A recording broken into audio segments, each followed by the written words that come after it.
Apa kegunaan menaruh emas atau batu permata di dalam mulut keris naga?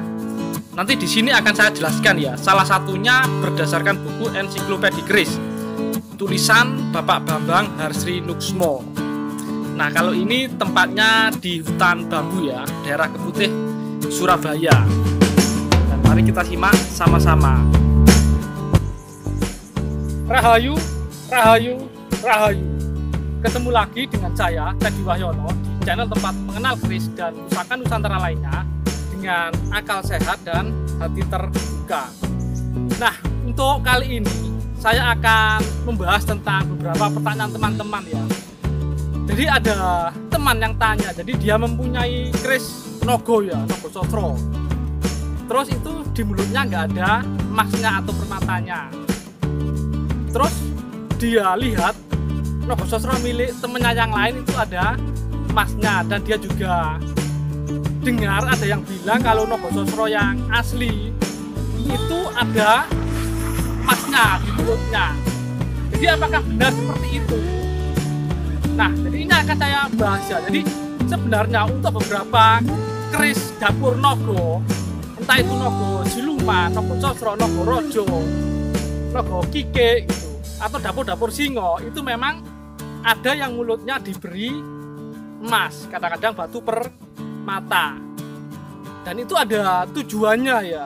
Salah satu contohnya kalau yang milik saya, yang ukuran jimatan ini, nah ini adalah Nogo Siluman ya, ada yang disebut Nogo Kike ya. Ini di mulutnya ada emasnya juga gitu. Nah, kira-kira emas yang di mulut ini tujuannya untuk apa sih? Kayak gitu. Nah, ini adalah salah satu contoh keris saya, keris naga. Ini berukuran jimatan ya, yang mulutnya ada emasnya. Sebenarnya untuk keris-keris yang ada penambahan emas itu tidak hanya di mulut ya. Memang biasanya kalau keris naga dan singa itu letaknya di mulut. Untuk naga sendiri kadang-kadang berupa hiasan lunglungan ya, atau sulur-sulur bunga diberi kinata emas. Kadang-kadang untuk keris yang lain itu ada tindik emas, biasanya di bawah dekat besi ya, di lubang gonjo itu. Dan tujuannya memang ada banyak.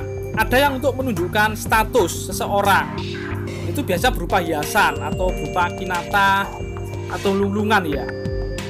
Ada yang untuk meredam kesaktian lawan, atau bahkan meredam istilah kesaktian kekuatan keris itu sendiri gitu.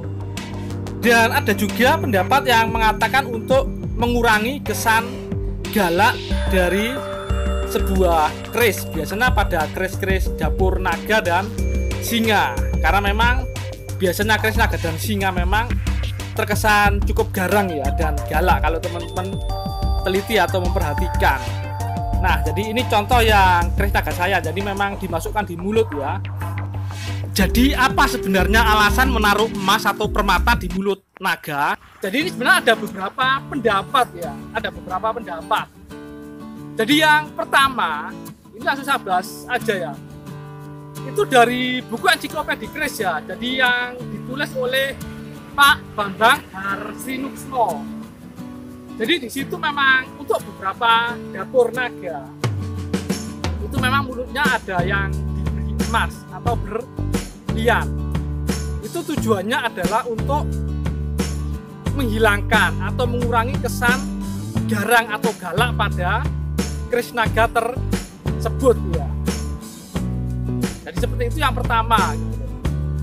Tapi kalau dari beberapa pendapat lain gitu, seperti saya pernah bahas di video saya, bisa dicari ya, tentang ornamen emas pada naga, entah itu yang berupa kinatah pada lunglungan atau berupa tindik emas atau yang ditaruh di mulut, itu sudah saya bahas, bisa dicari. Nah, kali ini saya akan bahas yang di mulut ya. Jadi itu tadi, kalau menurut yang buku Ensiklopedia Keris, jadi itu untuk menghilangkan kesan galak pada keris naga. Nah, gitu. Dan untuk yang lain itu ada pendapat, jadi itu adalah karena naga ini adalah keris untuk seorang pemimpin. Kita tahu dalam budaya Jawa, jadi memang ada hubungannya memang untuk keris-keris dengan ornamen naga di gadingnya itu memang awalnya adanya memang cuma di Jawa. Dan itu memang ditulis juga di buku Ensiklopedia Keris ya. Nah, jadi pendapat yang mengatakan bahwa di mulut naga harus ditaruh emas atau permata, itu memang yang pertama, memang kita tahu di budaya Jawa ada istilah dari ajining diri sokolati ya. Jadi letak kehormatan seseorang itu ada di ucapannya, di mulutnya, di lidahnya gitu. Dan juga ada istilah yang cukup umum bagi seorang pemimpin adalah sabdo pandito ratu tutan kena walak walik. Artinya ucapan seorang pemimpin atau raja itu tidak bisa mencela-mencela atau selegeje, itu tidak bisa, jadi seperti itu.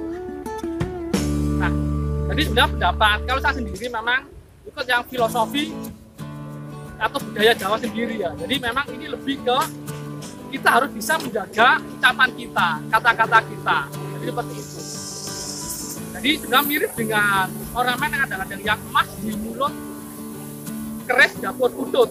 Kalau teman-teman lihat keris dapur putut itu kadang-kadang di mulutnya ada emasnya juga. Jadi sama, intinya kita jadi manusia itu harus bisa menjaga mulut. Jadi bisa mengeluarkan ucapan yang baik. Jadi seperti itu ya.